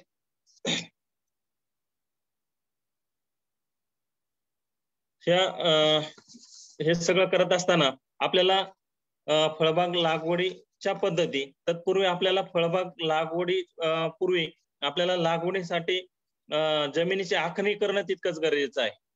ज्याप्रमाणे आपण वरील प्रमाणे आपण जसं नियोजन केलेलं असतं त्याप्रमाणे आपल्याला ज्या जमिनीमध्ये लागवड करायची आहे त्या जमिनीचं आपण पाहणी करणं तितकंच गरजेचं आहे. त्याची लांबी किती आहे, रुंदी किती आहे, या सगळ्या गोष्टीचं आपण मोजमाप करून घेणं गरजेचं आहे. त्याचप्रमाणे ज्या ठिकाणी आपल्याला ज्या जमिनीमध्ये क्षेत्रात आपल्याला लागवड करायची आहे तर त्या फळबागेचा किंवा त्या क्षेत्राचा आपण नकाशा काढणं तितकंच गरजेचं आहे. आपल्या जमिनीला असणारा उतार आणि तो कोणत्या दिशेने आहे, आपल्याला पाणी पुरवठा आपण कोणत्या दिशेने किंवा कुठून करणार आहोत, तसेच रस्त्याचा व्यवस्था कशी आहे, या सर्व बाबींचा आपल्या त्या जमिनीच्या आखणीमध्ये आपला आराखड्यामध्ये समावेश करणं तितकंच गरजेचं आहे. जमिनीच्या प्रतीनुसार किंवा मापानुसार जमिनीच्या आपण सोयीस्कररित्या त्याचे प्लॉट पाडणं किंवा आपल्या क्षेत्राचे प्लॉट पाडून घेणं गरजेचं आहे. त्यानुसार त्या प्लॉटला नंबर देणं, त्यातील मातीचे नमुने आपण घेऊन सॉइल प्रोफाईल आपण त्या ठिकाणी घेऊन ते प्रयोगशाळेतून त्याचं पृथक्करण करून घेणं गरजेचं आहे. आपल्याकडे असणारे जे काही पाणी आहे त्या पाण्याचं सुद्धा परीक्षण करून घेणं तितकंच आपल्याला गरजेचं आहे. या सगळ्या गोष्टीचा विचार झाल्यानंतर महत्वाचं जो काही आपला पॉइंट आहे, फळबाग लागवडीच्या पद्धती. फळबाग लागवडीच्या जशा अनेक पद्धती आहेत, अनेक पद्धती असून प्रत्येक पद्धतीचे काही असे विशेष वैशिष्ट्य आहेत. त्यातून योग्य पद्धत निवडत असताना प्रामुख्याने फळझाडांचं आयुष्यमान आपण महत्वाचं लक्षात घेतलं पाहिजे. त्याच्या वाढीची सवय कुठली आहे, वाढीची मर्यादा, जमिनीची प्रत, जमिनीचा पोत, जमिनीचा असणारा उतार, आपली पाणी देण्याची पद्धत, मशागतीच्या पद्धती आहेत, छाटणी आणि ओळण जे ट्रेनिंग प्रूनिंग आपण म्हणतो त्याचे प्रकार, फलोत्पादन पद्धत आणि इतर पद्धतीपेक्षा ही पद्धत आपली कशी सरस ठरेल या संबंधीची आपण सर्व खात्री करून घेणं गरजेचं आहे. फळबाग लागवडीच्या काही जशा पद्धती प्रचलित आहेत त्याप्रमाणे त्यातली एक पद्धत आपण जर पाहिली ती चौकोनी मांडणी पद्धत. ही पद्धत जशी म्हणजे ह्या पद्धतीमध्ये आपल्याला दोन झाडामधील अंतर आणि 2 झाडांच्या ओळीमधील अंतर हे सारखंच ठेवलेलं आहे. ही पद्धत जी आहे सहज आणि सोपी आहे. सामान्यपणे सपाट जमिनीमध्ये फळबागांची लागवड या पद्धतीने केली जाते आणि जी फळे डेरेदार वाढतात, फळझाडे डेरेदार वाढतात, अशा झाडांच्या वाढीसाठी ही पद्धत उपयुक्त ठरते. आपल्या भागामध्ये आपण जर पाहिलं तर आंबा, चिकू, डाळिंब, पेरू, अंजीर इत्यादी फळझाडांसाठी किंवा मोसंबी आहे, लिंबू वर्गीय आहे, संत्रा वर्गीय फळपिकांच्या याच्यामध्ये ही पद्धत बऱ्यापैकी वापरली जाते. नेक्स्ट पुढची पद्धत आपण जर पाहिली तर आयत मांडणी पद्धत. या पद्धतीमध्ये दोन झाडामधील अंतर आणि 2 ओळीमधील अंतर हे 2 ओळीमधील अंतर तसेच त्याच ओळीमधील 2 झाडामध्ये असलेल्या अंतरापेक्षा हे अधिक असते. किंचित उतार असलेल्या जमिनीमध्ये लागवड करण्यासाठी आपण ही पद्धत शेतकरी बांधव वापरू शकतात.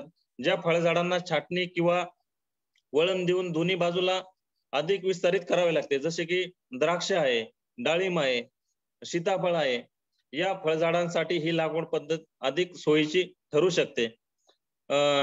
उताराच्या जमिनीवर आणि छाटणी करून हवी तशी वाढ करून घेण्यासाठी या पद्धतीचा आपण वापर करू शकतो. बरेचसे जे आपले फळझाड आहेत, अंजीर, डाळिंब, फालसा, तसेच इत्यादी बहुवार्षिक पिके आणि वार्षिक पिके जे आपण म्हणतो, केळी, पपई, फणस, या पीक पद्धतीमध्ये सुद्धा या पद्धतीचा वापर केला जाऊ शकतो. नेक्स्ट, समभुज त्रिकोणी मांडणी पद्धत. या पद्धतीची मांडणी करणं अवघड असते आणि मात्र जर या पद्धतीचा आपण जर विचार केला तर यामध्ये दर हेक्टरी झाडांची संख्या ही आपल्याला अधिक बसवता येते. यामध्ये आपल्याला फळांची गुणवत्ता सुद्धा वाढलेली दिसून येते. सुरुवातीला काही वर्ष आपल्याला अधिक उत्पादन घेता येते, मात्र सरसकट जर आपल्याला जर मशागतीचे काम जर करून घ्यायचे जर असतील तर मशागतीचे काम काही वर्षानंतर करणं हे आपल्याला अवघड जातं. म्हणून ही पद्धत जास्त प्रचलित न होता जास्त शेतकरी बांधव या ठिकाणी वापर त्याचा करत नाही आणि ही पद्धत नंतर आपल्याला शेतकरी बांधवांना त्रासदायक ठरू शकते. नेक्स्ट, कुणकुण मांडणी पद्धत, आपण त्याला क्विनपॅक्स सिस्टीम असे म्हणतो. तर या मांडणी पद्धती ही एक किचकट स्वरूपाची असली तरी सरावाने किंवा थोड्याशा प्रयत्नाने या पद्धतीचे आपण शेतकरी बांधव या माध्यमातून फळपिकांची लागवड त्या ठिकाणी करू शकतात. म्हणजे हमचौरस पद्धतीने आखणी करून नंतर प्रत्येक 4 कोपऱ्यांच्या मध्यभागी लागवडीसाठी आखणी केली तर कुणकुण मांडणी पद्धत बनते. आणि उपलब्ध जागेचा आणि इतर उत्पादक बाबींचा जास्तीत जास्त उपयोग करून घेण्यासाठी आपल्याकडे जे काही उपलब्ध जास्तीत जास्त साधन सामग्री आहे तर त्याचा जास्तीत जास्त वापर या पद्धतीमध्ये शेतकरी बांधव करू शकतात. आंबा लागवडीमध्ये सुद्धा 2 वेगवेगळ्या आकारमानांच्या जातींचा आपण जर उपयोग या पद्धतीने आपण करून घेऊ शकतो. किंवा आंब्यामध्ये कोकणामध्ये आपण जर पाहिलं तर आंब्यामध्ये जायफळ असेल किंवा कोकोची लागवड करताना ही पद्धत अतिशय उपयुक्त ठरते. आंबा, चिक्कू या फळझाडांची लागवड आपण अधिक अंतरावर करतो कारण ही बहुवार्षिक पिके आहेत. यांचं आयुष्यमान आपण जर पाहिलं तर 50-60 वर्षापर्यंत आहे. या आंब्याची झाडं किंवा चिक्कूची झाडं बेरिंगला येईपर्यंत आपण या 4 झाडाच्या मध्ये जे काही वार्षिक पिकं आहेत तर या वार्षिक पिकांची लागवड करून आपण ऍडिशनल असं उत्पादन या ठिकाणी आपण घेऊ शकतो. जसे की म्हणजे यांना फुल उत्पादनामध्ये यायला जवळपास 8 ते 10 वर्ष लागतात. तोपर्यंत आपल्याला ऍडिशनल उत्पन्नाचा सोर्स, ऍडिशनल असे वार्षिक पिके घेऊन आपण त्या ठिकाणी आपला मेंटेनन्सचा खर्च असेल किंवा आपल्या शेती उत्पादन आपण त्या ठिकाणी शेतकरी बांधव वाढवू शकतात. त्यानंतर शेवटची जी काही पद्धत आहे, नेक्स्ट, समपातळी रेषा मांडणी पद्धत. या पद्धतीमध्ये जे काही डोंगर उतारावरची जमीन आहे, जसं की आपण कोकणामध्ये गेलो किंवा डोंगर उताराची जमीन ज्या ठिकाणी आहे अशा पद्धतीमध्ये समपातळीवरती चर खोदून किंवा रेषा मांडणी पद्धत आपण पद्धतीने लागवड केलेली आपल्याला दिसते. किंवा उताराच्या ज्या जमिनी आहेत त्या सपाट करणं शेतकरी बांधव किंवा आपल्याला सपाट करणं शक्य नसतं. त्या ठिकाणी ते काम खूप खर्चाचं किंवा अवघड असतं. अशा ठिकाणी अशा डोंगर उताराच्या जमिनीचे सपाटीकरण करताना लागवडीयोग्य जमिनीतील माती बाजूला आपण काढून तेव्हा मातीची ओढताण करून किंवा जमिनीचे सपाट करून लागवड करण्यापेक्षा आहे त्या परिस्थितीमध्ये उतारालाच आपण काटकोनामध्ये समपातळी चर घेऊन रेषा घेऊन त्यावरती त्या रेषावर समान अंतरावर लागवड करण्याच्या पद्धतीस आपण समपातळी रेषा मांडणी पद्धत असे म्हणतो किंवा कंटूर पद्धत आपण त्याला म्हणतो. अशा पद्धतीची जी लागवड आहे ही डोंगर उताराच्या लागवडीसाठी एकदम योग्य आहे. अशा पद्धतीला कंटूर लागवड असे म्हणतात. आणि अशी जी पद्धत आहे या पद्धत अधिक पावसाचा जो प्रदेश आहे जसं की कोकणामध्ये जास्त पाऊस पडतो अशा याच्यामध्ये कंटूर लागवड केलेल्या फळबागा आपल्याला जास्तीत जास्त प्रमाणामध्ये त्या ठिकाणी आपल्याला दिसतात. या लागवड पद्धतीने योग्य अशी पद्धत निवडल्यानंतर झाडामध्ये आपण किती अंतर ठेवायचं ते आपल्याला ठरवून घेणं आवश्यक आहे. हे अंतर ठरवण्यासाठी आपल्याला त्या ठिकाणचं हवामान असेल, जमीन असेल, फळझाडांचा प्रकार, फळझाडांची जात, फळझाडांचा विस्तार आणि फलोत्पादनाच्या ज्या काही पद्धती आहे या सर्व बाबींचा आपल्याला त्या ठिकाणी विचार करणं आवश्यक आहे. आणि त्या परिस्थितीमध्ये लागवड करत असताना 2 ओळीतील अंतर तसेच 2 झाडातील अंतर हे सुद्धा निश्चित करणं आपल्याला गरजेचं आहे. नंतरचं जर आपण महत्वाचा पद्धत जर पाहिली तर घन लागवड पद्धत. अलीकडे घन लागवड पद्धतीचा सुद्धा वापर आपल्याला वाढताना दिसत आहे किंवा जसजसं आपली पॉप्युलेशन लोकसंख्या वाढत आहे तसतसं जमिनीची सुद्धा उपलब्धता ही कमी होत आहे. अर्बनायझेशन वाढत आहे, इंडस्ट्रियल औद्योगिकरण वाढत आहे. ह्यामुळे उपलब्ध अशी जमीन जी आहे, सुपीक जमीन जी आहे ही कमी पडत चाललेली आहे. आणि मग पारंपरिक लागवड न करता कमीत कमी जागेमध्ये जास्तीत जास्त झाडे लावून झाडांची छाटणीची पद्धत असेल, वेगवेगळ्या खुंटाचा वापर करून झाडांची वाढ ही मर्यादित ठेवून कमीत कमी जागेमध्ये जास्तीत जास्त उत्पादन घेण्याचा कल हा शेतकरी बांधवांचा वाढलेला आहे. जसं की आपल्याकडे मी आता मगाशी सांगितले की औद्योगिकरण वाढत आहे, डिफॉरेस्टेशन वाढत चाललेलं आहे, जमिनीची उपलब्धता ही कमी होत चाललेली आहे. तर बऱ्याचशा शेतकरी बांधवांना घन लागवड पद्धतीचा सुद्धा वापर करून कमी जागेमध्ये जास्तीत जास्त उत्पादन घेण्यासाठी संधी उपलब्ध झालेली आहे. जसे की आंब्यामध्ये आपण जर पाहिलं तर पारंपरिक पद्धतीमध्ये 10 बाय 10 मीटरवर अंतरावर लागवड केली तर फक्त हेक्टरी 100 झाडच बसत होती. ते जर शेतकरी बांधवांनी 3 बाय 2.5 मीटर किंवा 5 बाय 5 मीटर वरती लागवड जर केली तर हेक्टरी झाडांची संख्या ही 400 पासून 1333 पर्यंत वाढू शकते. याचा जर आपण जर विचार केला तर पारंपरिक लागवडीमध्ये असणारी 100 झाडांची संख्या आणि आपली अति घन लागवड म्हणजे घन लागवड पद्धतीमध्ये वाढलेली रोपांची संख्या जर पाहिली तर 1000पेक्षा जास्त आहे. तर त्यामध्ये आपल्याला उत्पादनामध्ये सुद्धा वाढ मिळून शेतकऱ्यांना शेतकऱ्यांचं उत्पादन वाढीला सुद्धा चालना मिळून उत्पन्न सुद्धा वाढू शकतं. केळीचं आपण बरेचसे फळपिकं आपण जर पाहिले तर आंबा आहे, केळी आहे, कागदी लिंबू, मोसंबी, संत्रा, पपई, पेरू, चिकू, आवळा इत्यादी फळझाडामध्ये आपण घन लागवड पद्धतीच्या माध्यमातून कमी जागेमध्ये किंवा कमी जमिनीमध्ये आपण जास्तीत जास्त फळपिकांची लागवड करून आपण जास्तीत जास्त उत्पादन त्या ठिकाणी मिळू शकतो. नेक्स्ट,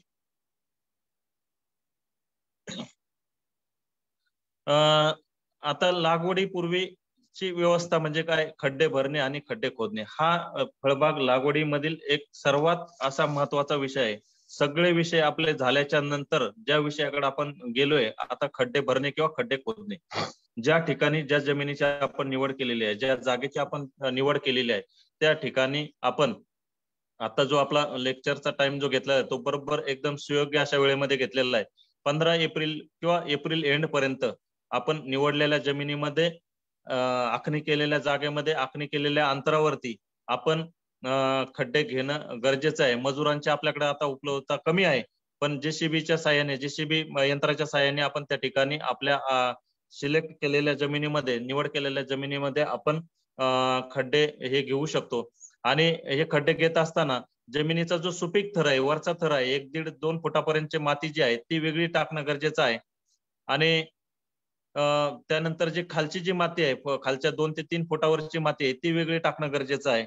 हे खड्डे घेतल्यानंतर या खड्ड्याचं सॉइल सोलरायझेशन करणं म्हणजे सूर्यप्रकाशामध्ये हे खड्डे उन्हाळ्यामध्ये आपल्याला उघडे ठेवणं तितकंच आवश्यक आहे, जेणेकरून त्या मातीमध्ये असणारी फंगस किंवा बॅक्टेरिया, सूत्रकृमी आपल्या फळपिकाच्या वाढीस हानिकारक असणारी जी काही बुरशी आहे ही बुरशी त्या ठिकाणी ह्या सॉइल सोलरायझेशनच्या माध्यमातून सूर्यप्रकाश जास्तीत जास्त जेवढा त्या खड्ड्यामध्ये जाईल, जेवढे ते खड्डे त्या ठिकाणी तापतील त्या माध्यमातून आपल्याला म्हणजे आपल्या फळपीक लागवडीनंतर त्याचा दुष्परिणाम आपल्याला दिसून येणार नाही. आणि हे खड्डे खोदल्याच्या नंतर जसे की आपण खड्डा भरणं सुद्धा तितकंच महत्वाचं आहे. हा खड्डा आपण ज्या फळपिकं आपल्याला घ्यायचे आहेत, बहुवार्षिक पिकं घेत असताना आपण खड्ड्याचा आकार जर पाहिला तर 1 बाय 1 मीटर म्हणजे 1 मीटर लांब, 1 मीटर खोल, 1 मीटर रुंद असा बहुवार्षिक पिकांसाठी आपण खड्डा खोदून घेणं तितकंच गरजेचं आहे. आणि त्यापेक्षा कमी कालावधीची आपण जर पिकं जर घेतली, साधारण 20 ते 22 वर्षापर्यंतची आपण जर पिकं जर घेतली तर त्यासाठी 1.5 मीटर रुंदीचा, 1.5 मीटर लांबीचा, 1.5 मीटर खोलीचा खड्डा आपण घेणं आवश्यक आहे. आणि हा खड्डा भरत असताना जसे की आपल्याला लागवड करण्याची आपली वेळ येईल त्यापूर्वी लागवडीपूर्वी साधारण एक 8 ते 10 दिवस अगोदर जसं की आपल्याकडे पावसाळा सुरू होणार आहे त्याच्या साधारण मेच्या एंडिंगला आपण खड्डा भरणं तितकंच गरजेचं आहे. जसं आपण खड्डा भरणार आहोत तर आपल्याकडे उपलब्ध असणारे शेतीतील काडी कचरा असेल, पालापाचोळा आहे या पालापाचोळा आपण त्या खड्ड्याच्या बेसला आपण त्या खड्ड्याच्या बेसमेंटला टाकणं गरजेचं आहे. त्यानंतर जी काही माती आपल्याकडे चांगली माती आहे ती माती साधारण 1 ते 1.5 फुटापर्यंत टाकणं गरजेचं आहे. अशा पद्धतीने 1 ते 1.5 ते 2 ते 2.25 फुटापर्यंत आपला खड्डा भरून आल्याच्या नंतर ज्या थरामध्ये आपल्याला आपल्या फळझाडाची लागवड करायची आहे तो थर म्हणजे आपण जी सुरुवातीला बाजूला केलेली माती त्यामध्ये आपण टाकत असणार शेणखत असेल, करंज केक आहे, नीम केक आहे, त्या ठिकाणी आपण वापरत असलेली रासायनिक खत म्हणजे सिंगल सुपर फॉस्फेट जे आपण म्हणतो, जे की फळपिकाच्या लागवडीनंतर त्याच्या मुळाच्या वाढीसाठी आवश्यक असणारं जे काही खत आहे हे सगळं खत आपण त्यामध्ये मिक्स करणं गरजेचं आहे. सर्वात महत्वाचं हे खड्डा भरत असताना, खड्डा भरण्याच्या पूर्वी आणि खड्डा भरल्यानंतर सुद्धा आपल्याला वाळवीचा प्रादुर्भाव त्या ठिकाणी आपल्याला दिसून येतो किंवा व्हाईट ग्रब जे आहेत आपल्याला त्या ठिकाणी दिसून येतात. व्हाईट आंट्स जे आहेत त्या ठिकाणी आपल्याला त्या दिसून येतात. याचा प्रादुर्भाव टाळण्यासाठी आपल्याला क्लोरोडस्ट नावाची आपल्याला एक पावडर मिळते. त्या पावडर आपण त्या ठिकाणी त्याचं डस्टिंग केलं पाहिजे किंवा त्या मातीमध्ये आपण ते मिक्स करणं गरजेचं आहे. नेक्स्ट हे सगळं झाल्याच्या नंतर ज्या फळपीक आपण निवडलेले आहे त्या फळपीक निवडल्याच्या नंतर त्याची जी जात आपण निवडलेली आहे तर त्या रोपांची निवड आपण कशी केली पाहिजे. म्हणजे ज्या ठिकाणी ज्या रोपवाटिकेतून आपण रोपकल्म खरेदी करणार आहोत अशा ठिकाणावरून आपल्याला जातीवंत रोग जी काही कलमे रोप तयार केलेली आहेत ही जातीवंत आणि रोगमुक्त मातृवृक्ष शेतील कलम काडीपासून तयार केलेली आहेत किंवा नाही याची आपण खात्री करणं गरजेचे आहे. जी काही कलम आपण निवडणार आहोत ती जोमदार वाढीची असली पाहिजेत. कलमे निवड करत असताना ती रोगमुक्त असली पाहिजेत. जो काही कलम जोड आहे, जी काही कलम आपण निवड करणार आहोत तर त्या कलम काडीचा कलम जोड आपण ज्या ठिकाणी आपण ज्याला म्हणतो, ज्या ठिकाणी प्लास्टिकची पट्टी आपली बांधलेली असते, जे खुंट आणि सायन्स स्टिक किंवा कलम काडी आपण जे म्हणतो तो जो जोड आहे तो सशक्त आहे का नाही याची आपण त्या ठिकाणी खात्री करणं गरजेचं आहे. नारळाचे जसे की आपण जर उदाहरण जर पाहिलं, नारळाचं रोप आपण खरेदी करायला गेलो तर रोपाच्या उंचीबरोबर त्याच्या बुंद्याचा सुद्धा आकार आणि जाडीचा विचार आपण त्या ठिकाणी केला पाहिजे. नंतर मोसंबी आणि संत्रीचे कलम म्हणजे ज्या ठिकाणी वेगवेगळ्या प्रकारचे खुंट वापरून रोपकल्म तयार केले जातात तर त्या ठिकाणी मोसंबी आणि संत्रीचे कलम खरेदी करत असताना त्या ठिकाणी जो काही खुंटाचा वापर केलेला आहे, जो खुंट त्या ठिकाणी रंगपूर लाईमचा असेल किंवा जंबेरी असेल किंवा अजून आलेमो खुंट असेल, ज्या शेतकऱ्यांना ज्या खुंटावरची रोप अपेक्षित असतात ते खुंटच त्या ठिकाणी वापरलेला आहे किंवा नाही याची सुद्धा खात्री करणं गरजेचं आहे. कारण या ज्या आवश्यक किंवा त्याला सुटेबल असा खुंट न वापरता वेगळी जर रोपं तयार केलेली असतील अशी रोपं जर त्या ठिकाणी नेऊन जर लावली तर शेतकऱ्यांचा खर्च म्हणजे फळबाग लागवड करत असताना याची सुद्धा म्हणजे आपण विचार करणं तितकंच महत्वाचं आहे. हे कडधान्याचं फळपिकं म्हणजे कडधान्याचं पिकं नाही किंवा भाजीपाल्याची पिकं नाहीत किंवा एका सीझन मध्ये लावलं आणि पुढच्या सीझनला जरी ह्या सीझनला चुकी झाली तर पुढच्या सीझनला आपल्याला ती सुधारवता येते. कारण एकदा फळपिकाची लागवड केल्याच्या नंतर आपण 5 वर्षापर्यंत तरी आपल्याला त्यापासून अपेक्षित असं उत्पादन मिळत नाही. आणि एकदा उत्पादन मिळायला सुरुवात झाल्याच्या नंतर आपल्याला असं जर कळलं किंवा आपली फसगत झाली तर आपण 5 वर्षामध्ये गेलेला आपला वेळ, आपले उपलब्ध साधन सामग्रीचा झालेला अपयोग, आपला झालेला खर्च, आपल्या भांडवलाचा झालेला अपयोग या सगळ्या गोष्टी भरून येणार नाहीत. त्यासाठी शेतकरी बांधवांनी कलमांची निवड करत असताना ती चौकस पद्धतीने त्या निवड केली पाहिजे. तज्ञांचा सल्ला घेऊन त्या ठिकाणी निवड करणं गरजेचं आहे. ज्या जाती आपल्या हवामानामध्ये येणार आहेत कलमांच्या म्हणजे फळपिकांच्या जाती अनेक आता बऱ्याच वेळा आपण पाहतो किंवा बरेचसे शेतकरी बांधव नव्या जातींचा वापर करत असतात. बरेच नव्या जातींचा वापर केल्याच्या नंतर आपल्या हवामानामध्ये त्या जाती प्रतिसाद देत नाहीत आणि मग परिणामी काय होतं किंवा बरेचसे शेतकरी बांधवांना अपेक्षित असं उत्पादन मिळत नाही. त्याचा उत्पादन खर्च सुद्धा निघणं अवघड होतं. अशा वेळेस फळपिकाची निवड केल्यानंतर त्याच्या काही जाती आपण निवडणार आहोत तर त्या जाती सुद्धा योग्य प्रकारे निवड करणं आवश्यक आहे. जसे की डाळिंबाचे कलम खरेदी करताना बरेचसे शेतकरी बांधव प्रायव्हेट नर्सरीमध्ये खरेदी करतात. म्हणजे एखाद्या योजनामध्ये आता जर एक्झाम्पल आपल्याला जर पाहायचं जर झालं तर शासकीय रोपवाटिकेमध्ये कलमाची किंमत ही जास्त आहे आणि प्रायव्हेट मध्ये बऱ्याचशा शेतकरी बांधवांना बिगर पावतीचे रोप मिळतात तर त्या ठिकाणी 10-5 रुपयाला डाळिंबाचे रोप आज उपलब्ध आहेत. पण अशा माध्यमातून शेतकरी बांधवांची सुद्धा फसगत होऊ शकते. कारण या ठिकाणी कलमे रोपांची निर्मिती करत असताना खासगी रोपवाटिकेमध्ये बरेचसे म्हणजे याच्यावरती प्रोडक्शन वरती लक्ष दिलं जात नाही. कीड रोगमुक्त रोप सप्लाय शेतकऱ्यांना होत नाही, जे की विद्यापीठाची रोपवाटिका असेल किंवा शासकीय फळ रोपवाटिका असेल, ज्या ठिकाणी रोपवाटिकांमध्ये कलमे रोपे निर्मिती करत असताना जे काही मापदंड ठरवून दिलेले आहेत त्या पद्धतीमध्ये ते रोप तयार होत असतात आणि शेतकऱ्यांना ती वेळेमध्ये योग्य माफक दरामध्ये उपलब्ध करून देत असतात. आणि या ठिकाणाहून जे काही खरेदी शेतकरी बांधव करणार आहेत, या खरेदीच्या पावत्यांच्या माध्यमातून शेतकरी बांधवांना ज्या काही शासकीय योजना आहेत त्या योजनांचा सुद्धा लाभ घेता येणार आहेत. त्यासाठी शेतकऱ्यांनी जातीवंत कलम रोपांची लागवड करणं गरजेचं आहे. जातीवंत कलम रोपांची खरेदी करणं गरजेचं आहे. जसे की केळी आहे, स्ट्रॉबेरी आहे, डाळिंब आहे इत्यादी पीक म्हणजे आता बरेचसे शेतकरी ऊती संवर्धित रोपांची लागवड करण्याकडे म्हणजे कल वाढलेला आहे. तर त्यासाठी ऊती संवर्धित रोपांचं सशक्तीकरण म्हणजे हार्डनिंग झालेलं आहे की नाही व्यवस्थित याची सुद्धा खात्री करणं तितकंच गरजेचं आहे आणि तदनंतरच त्याची खरेदी करणं गरजेचं आहे. नेक्स्ट हे आपण बरेचसे आता कलमे रोपांचे फोटो पाहतोय. तर हे अशा पद्धतीचे कीड रोग मुक्त सशक्त जोमदार वाढीची कलमे रोप आपल्याला सिलेक्ट करून शेतकरी बांधवांना ज्या काही फळपिकांची लागवड करायची आहे तर ती फळपिक कलम रोपांची निवड करणं तितकंच गरजेचं आहे. हे आपण स्लाइड शेअर मध्ये आपल्या महात्मा फुले कृषी विद्यापीठामध्ये आपली जी प्रमुख रोपवाटिका आहे त्या ठिकाणी अशा पद्धतीने कलमे रोपांची निर्मिती करून शेतकऱ्यांना ते आपण वितरित करीत असतो. नेक्स्ट याच्यामध्ये डाळिंबाचा आपण जर विचार केला तर हे डाळिंबाचं गुटी कलमाचं रोप आहे. याच्यामध्ये आपण डाळिंबाचे भगवा आणि सुपर भगवा जातींची गुटी कलमे तयार करून शेतकऱ्यांना ती वर्षभर वितरित करीत असतो. नेक्स्ट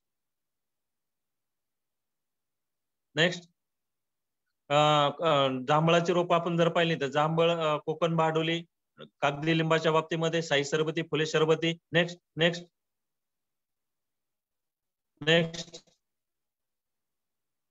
सीताफळामध्ये आपल्याला बाळानगर आणि फुले पुरंदर या जातीची सुद्धा कलम या ठिकाणी उपलब्ध आहेत. नारळाच्या बाबतीतला विचार जर केला तर नारळाची सुद्धा बाणावलीची रोप तयार करून शेतकऱ्यांना वितरित केली जातात. नेक्स्ट सर्वात महत्वाचं जे काही महात्मा फुले कृषी विद्यापीठाच्या ज्युरिडिक्शन मध्ये 10 जिल्ह्यामध्ये जे काही रोपवाटिका आहेत या रोपवाटिकांमध्ये महात्मा फुले कृषी विद्यापीठाने विकसित केलेल्या विविध फळझाडांची कलमे रोपे शेतकऱ्यांना विक्रीसाठी वितरित केले जातात. दरवर्षी जून मध्ये उपलब्ध असतात. तर ह्या काही ज्या काही निवडक जाती आहेत फळपिकांच्या तर त्यांचे स्लाइड शेअरच्या माध्यमातून शेतकरी बांधवांपर्यंत आपण पोहोचवण्याचा प्रयत्न केलेला आहे. याच्यामध्ये आपण जर डाळिंबाचा विचार जर केला तर डाळिंबामध्ये फुले भगवा सुपर आणि फुले भगवा या जातीचं आपण फोटोमध्ये दिलेलं आहे. नेक्स्ट कागदी लिंबाची लागवड करणाऱ्या शेतकऱ्यांसाठी कागदी लिंबूची साई सरबती आणि फुले सरबती शेतकरी लागवड करू शकतात. नेक्स्ट मोसंबीची लागवड करणाऱ्या शेतकऱ्यांसाठी फुले मोसंबी तसेच आपण आपल्या विद्यापीठाने लोणचं तयार करण्यासाठी फुले अबुरीची नावाची एक आंब्याची व्हरायटी डेव्हलप केलेली आहे. नेक्स्ट सीताफळ आणि अंजिराच्या पॉकेटमध्ये ज्या शेतकरी बांधवांना आपल्याला सीताफळाची लागवड करायची असेल किंवा अंजिराची लागवड करायची असेल तर आपल्या विद्यापीठाने फुले पुरंदर ही सीताफळाची तसेच फुले राजवाडे ही अंजिराची जात विकसित केलेली आहे. नेक्स्ट बोरीची लागवड करताना बोरीसाठी फुले शबरी आणि केळीच्यासाठी फुले प्राईड तसेच चिंचेची लागवड करायची असेल तर चिंचेसाठी सुद्धा फुले श्रावणी, पेरूची लागवड करायची असेल तर पेरूची आपण फुले सरदार अशा इत्यादी बहुसंख्य फळांच्या विविध जाती या ठिकाणी आपल्या महात्मा फुले कृषी विद्यापीठामध्ये विकसित केलेल्या आहेत आणि त्या शेतकऱ्यांना विक्रीसाठी सुद्धा आपल्या 10 जिल्ह्यातील रोपवाटिकेच्या माध्यमातून त्या आपल्याला उपलब्ध करून देण्याचा प्रयत्न विद्यापीठाच्या माध्यमातून वर्षभर चालू असतो. आता सर्वात महत्वाचं म्हणजे कलमे रोपांची खरेदी करताना घ्यायची काळजी. हे कलमे रोपे खरेदी करत असताना बरेचसे शेतकरी बांधव काय होतात आहे त्या ठिकाणावरून मिळेल त्या ठिकाणावरून शेतकरी बांधव कुठल्याही प्रकारचा विचार न करता ती खरेदी करायचा प्रयत्न करतात. पण यामध्ये आपल्याला विश्वसनीय ठिकाण म्हणजे कुठले किंवा कृषी विद्यापीठाची रोपवाटिका असेल, शासकीय फळ रोपवाटिका असेल तसेच परवानाधारक खाजगी रोपवाटिका असेल या ठिकाणाच्या माध्यमातूनच तुम्ही शेतकरी बांधवांनी विविध फळझाडांची कलमे रोपांची खरेदी करणं तितकंच गरजेचं आहे. खरेदी करत असताना आपल्याला खरेदीचं पक्क बिल सुद्धा घेणं गरजेचं आहे, जेणेकरून आपण ज्या योजनेच्या माध्यमातून फळपिकाची लागवड करत असतो त्या योजनेचा फायदा आपल्याला त्या ठिकाणी मिळत असतो. खरेदी बिलावरती आपण जे काही फळपीक घेणार आहोत ते फळपीक तसेच त्यावरती जे फळपिकाची जात आपण त्या ठिकाणी घेणार आहोत तर त्याची जात किंवा त्या वाण हा स्पष्टपणे नमूद केलेला आहे की नाही याची आपण खात्री करणं गरजेचं आहे. तसेच आपण ज्या ठिकाणी कलमे रोपांची खरेदी करणार आहोत, कलमे रोपांची खरेदी करत असताना समजा एखाद्या शेतकरी बांधवाला 1 हेक्टरवरती आपल्याला आंब्याची लागवड करायची आहे, तर ही लागवड करत असताना एक 10% आपले त्या ठिकाणी नांग्या किंवा गॅप पडत असतात. ही 10% रोप आपल्याला एक्स्ट्राची खरेदी करणं तितकंच आवश्यक आहे. कारण बरेचसे शेतकरी बांधव काय करतात किंवा हे 10% म्हणजे मी सांगतो त्या पद्धतीने नाही, पण आपल्याला 1 हेक्टर लागवड करायची मला 100च रोप त्या ठिकाणी लागवड आपल्याला लागवड करण्यासाठी घेऊन जातात.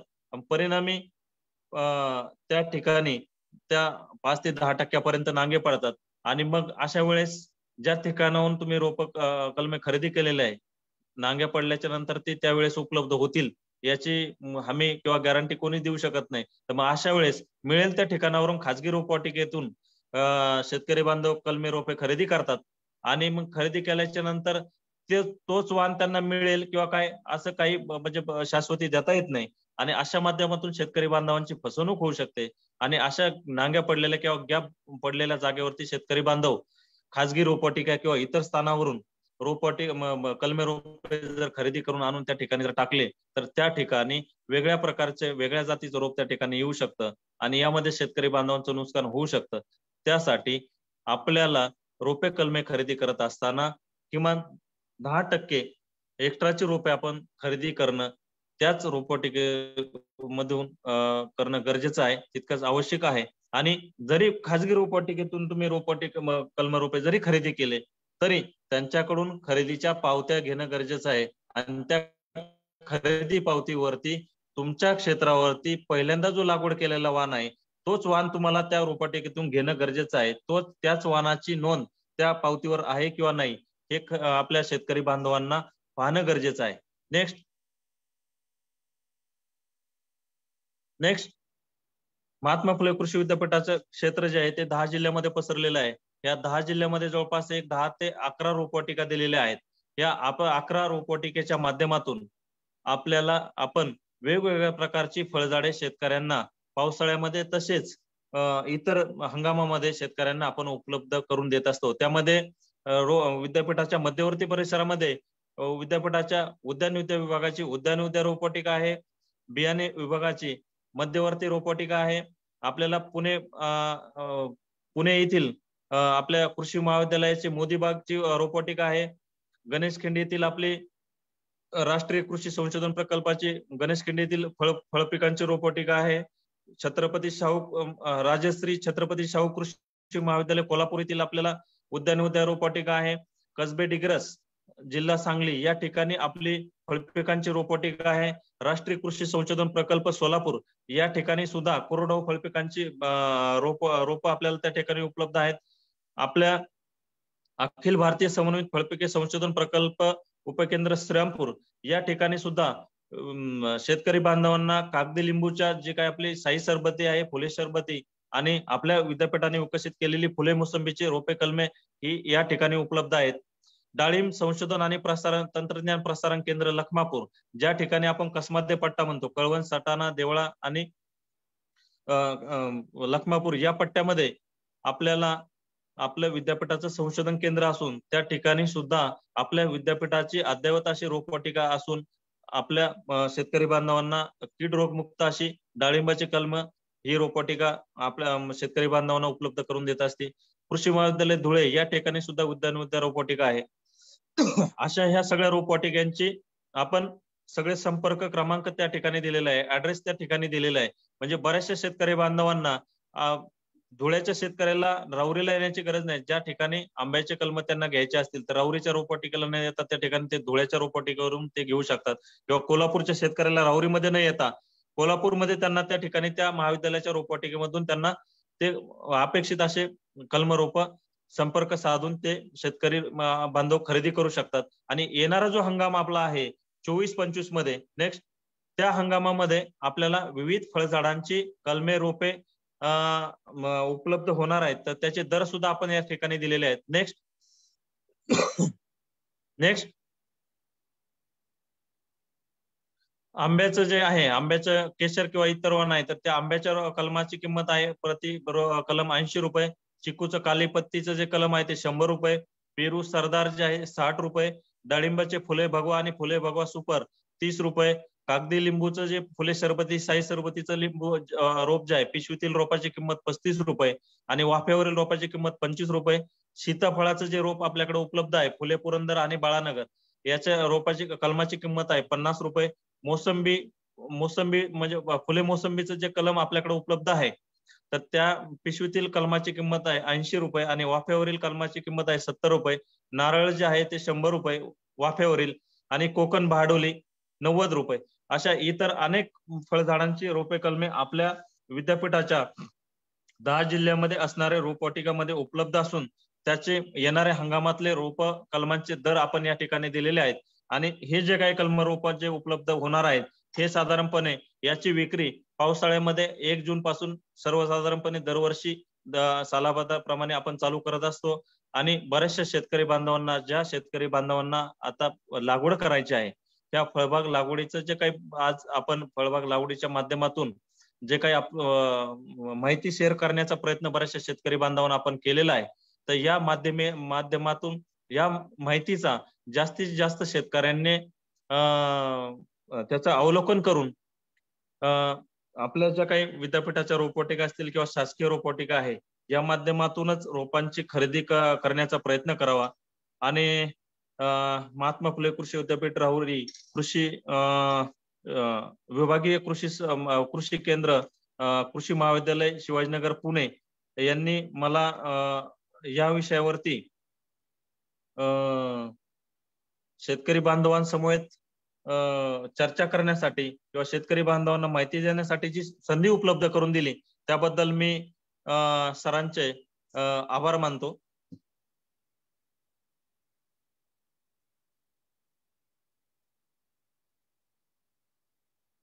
धन्यवाद सर. कोणाचा प्रश्न आहे का?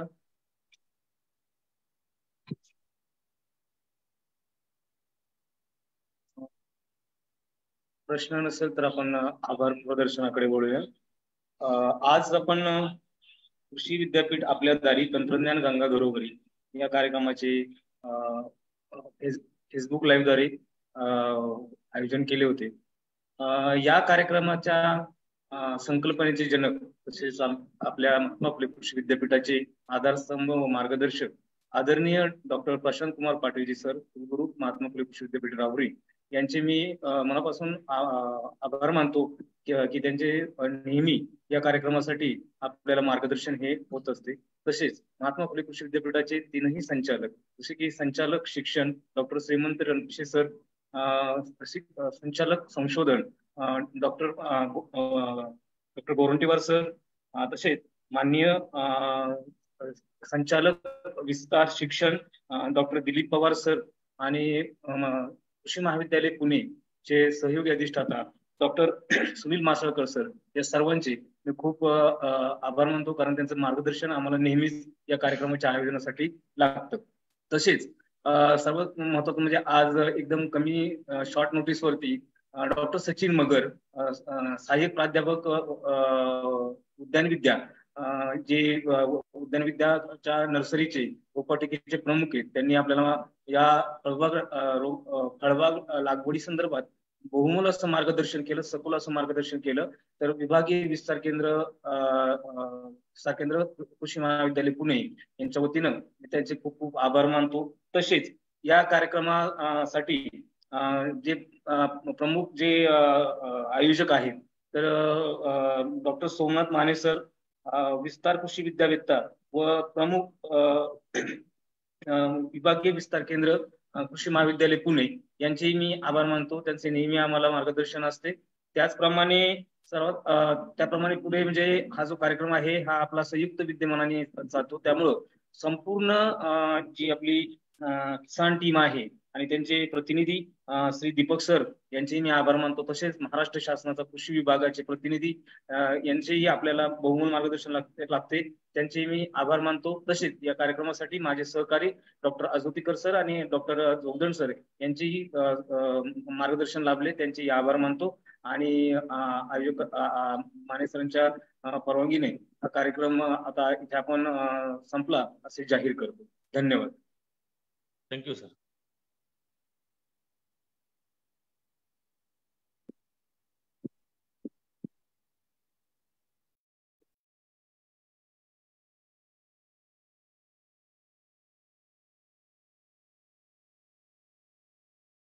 तर झालं ना व्यवस्थित.